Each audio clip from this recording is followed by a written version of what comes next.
Okay, Tyler Perry fans. Now, this video I actually am kind of more excited to do than the have and have not teaser trailer breakdown, just because I feel like there's a lot more to talk about. Now, we have the spinoff of House of Payne called The Paynes coming in a couple of months, if not, less than a couple of months in January 2018. I believe it was announced earlier in 2017 that Tyler Perry will be reviving this show as a spinoff starring Ella and Curtis. I believe they said that they were in the midst of retirement, but a series of events happened to the point where, hey, you know what?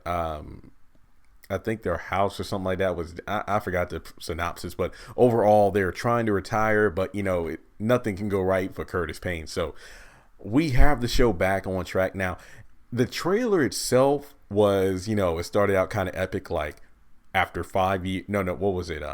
After 5 years, you thought you said your final goodbye, or you said your farewells 5 years ago, but now they're back. And that was kind of surprising, like literally. The fact that we're getting a show back after, almost half a decade, because I remember watching like that last 10 episodes of the series. Keep in mind that House of Payne just kept changing their hours so many times. Like, sometimes 7 p.m., 8 p.m., 9, 10, 11. It's like, look, I got to go to, this was back when I was in high school. So it's just like, I don't really have the time to like stay up late and miss the bus, because if I do, I'm screwed. So I think there was a point where I missed maybe a season and a half, and then I got back into the show where it came on at a godly hour, and I was just like, wait a minute, when did Calvin get married, and why does he have kids now? Like, Janine has twins, Malik's going to college. Like, I missed a lot of stuff. But I do remember how emotional the finale was when Miranda was gone and left Calvin with the kids, and then he threw a vase or something at the door, and that was pretty much the end of the series. Now, the thing that, okay, let me just put it this way. The trailer itself was kind of wacky, but that's what this show is about. Like, this show, I'm actually welcoming it mainly because of a couple things. And you've heard me say it before. Shows like Love Thy Neighbor, they're not meant to be a have and a have not. They're not meant to be if loving you is wrong. They're meant to be, well, just pure comedy. Now, they're kind of meant to be like, Meet the Browns or the original House of Payne series. It's more like just for laughs. Now, the thing is, in some cases, the problem with these kind of shows is that the acting might be a little bit over the top, a bit stale. Some of the jokes don't land. But as I said in my Boo to the Madea Halloween sequel, I did a review for that when I saw the movie in October.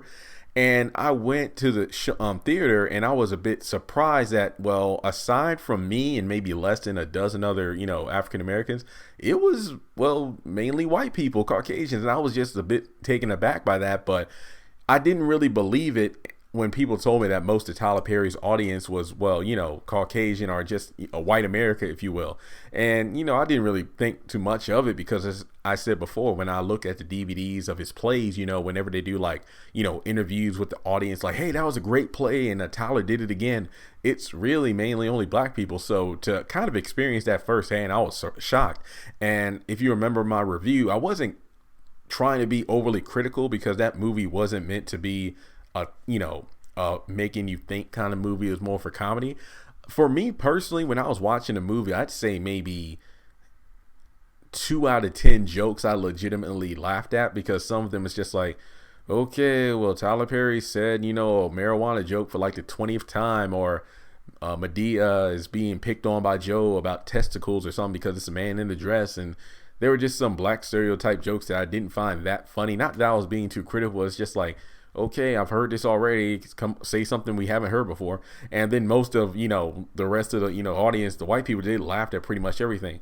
So when I came out of that movie, I'm just like, okay, well, I get that this movie was made, but maybe I wasn't the target audience. But either way, I'm not hating on them for doing well, because even though people might not like the Madea movies, they still do pretty well at the box office, even though the critics say otherwise. So when I look at these kind of shows like The Paynes, or if Love Thy Neighbor.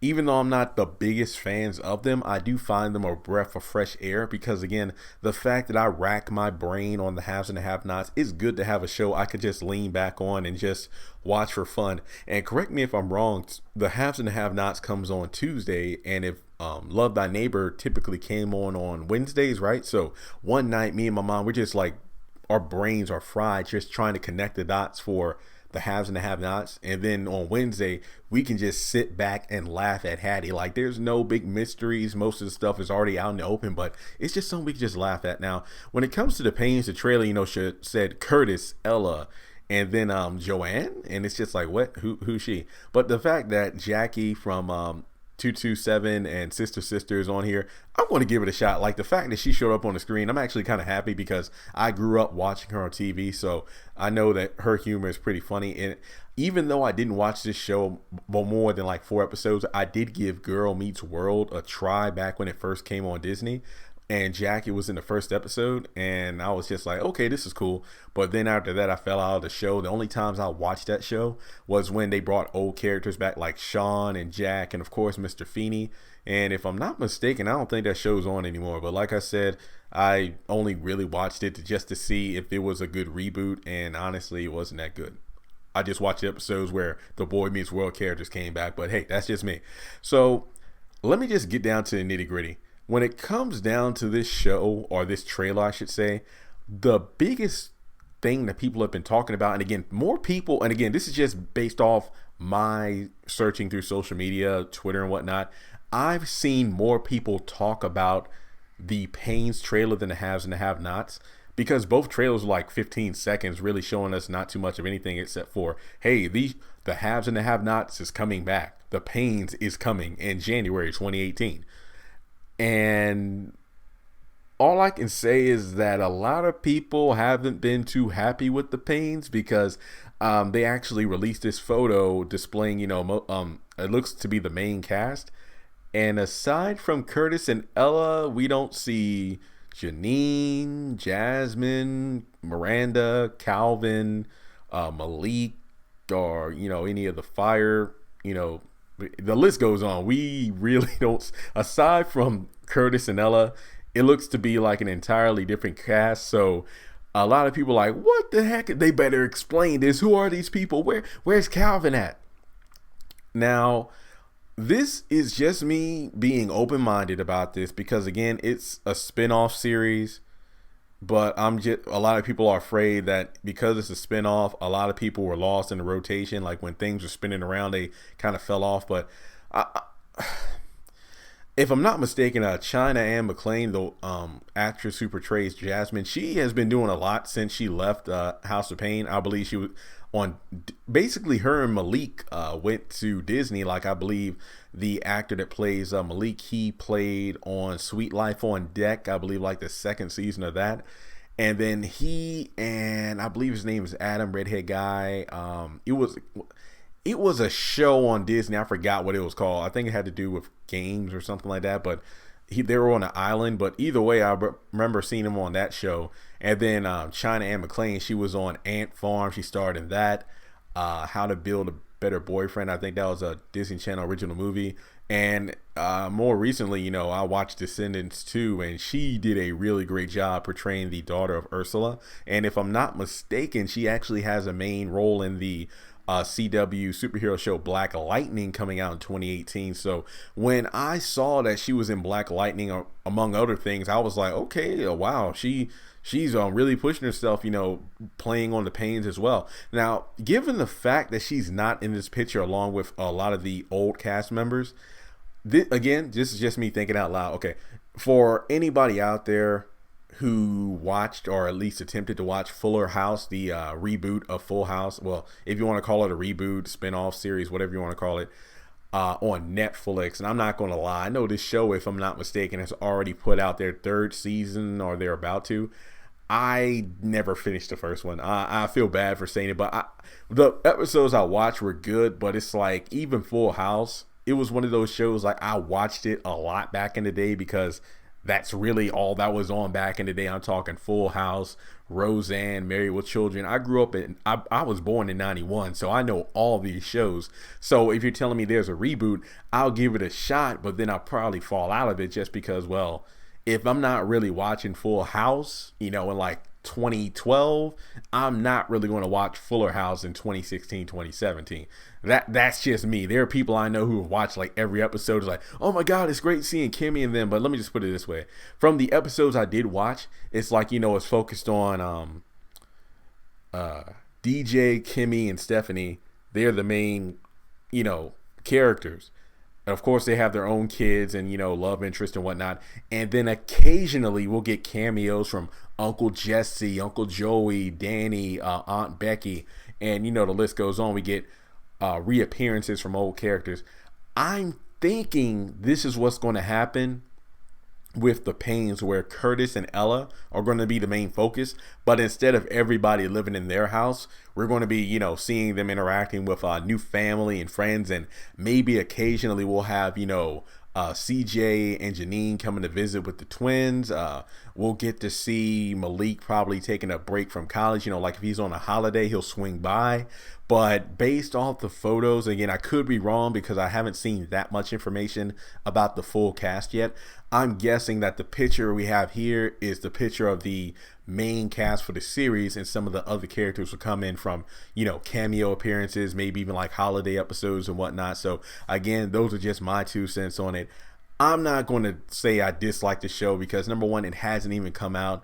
I'm going to give it a shot because I feel like it's a great way to just kind of relieve my mind in terms of, okay, not every show on OWN or every show that Tyler Perry makes has to be a soap opera drama. I hope it's good, because a lot of people said that, man, I could look at this already and tell I'm not going to like it. But hey, just give it a shot, folks. You just never know. So I'm going to watch it with an open mind. Here's another example: Raven's Home, a reboot or spinoff, or reviving the show of That's So Raven. I was skeptical because of how Girl Meets World did, but after watching the first 2 episodes, I loved Raven's Home. Reason being is because you have Raven and I believe Chelsea living in the same house. But the fact is, we're getting throwbacks to That's So Raven, and those 2 characters are the same, except they're adults now. But then we have focus on the children now, and then the vibe of the show, the atmosphere, really feels like I'm watching That's So Raven all over again. And I've only watched maybe the first 4 episodes of that show, but that's one show I'm kind of I can build the episodes up for, kind of stock them up. That way it's like, okay, season 1 is over, I'll just binge watch it when it's on Netflix or something. That's how you do a reboot right. So I really hope that this spinoff of the Paynes does well. Now, I'm not saying the House of Paynes is a bad show by any stretch of the imagination. I'm not, because if I'm not mistaken, that show went down in TV history because it had more episodes than the Jeffersons and then Family Matters in terms of overall episodes. But let me just tell you that I haven't watched every single one. Like I said before, due to the fact that they kept switching around the times, I had to miss at least a season or 2 due to the fact I was in school. I couldn't stay up late to watch the episodes. The only time I can catch up is when they did random marathons. So even though, House of Payne, I liked it for what it was, but it's not a show that I said like, oh my God, this is the best show ever. So the bar for me personally wasn't set really high, but I just hope that this show tells a story while being funny, and most importantly, that it has heart to it. So with that being said, I hope that you, along with myself, will watch the Paynes. And this show, since the fact that it's brand new, I will indeed be doing episode recaps or just reactions to the first 1 or 2 episodes, just to kind of get a feel for it. So let me know your thoughts in the comments below. Will you watch the Paynes? Will you at least give it a chance, despite the fact that the main cast seems to be made of completely new faces aside from Jackie? But let me know, do you feel like hopefully they'll do like an extended trailer sometime next month around the same time they'll do a have and have not extended trailer? Perhaps the clip will show us more. Maybe we'll get to see some of our familiar faces in the trailer itself. So please subscribe if you haven't done so already. It really helps out the channel, and I'll talk to you next time.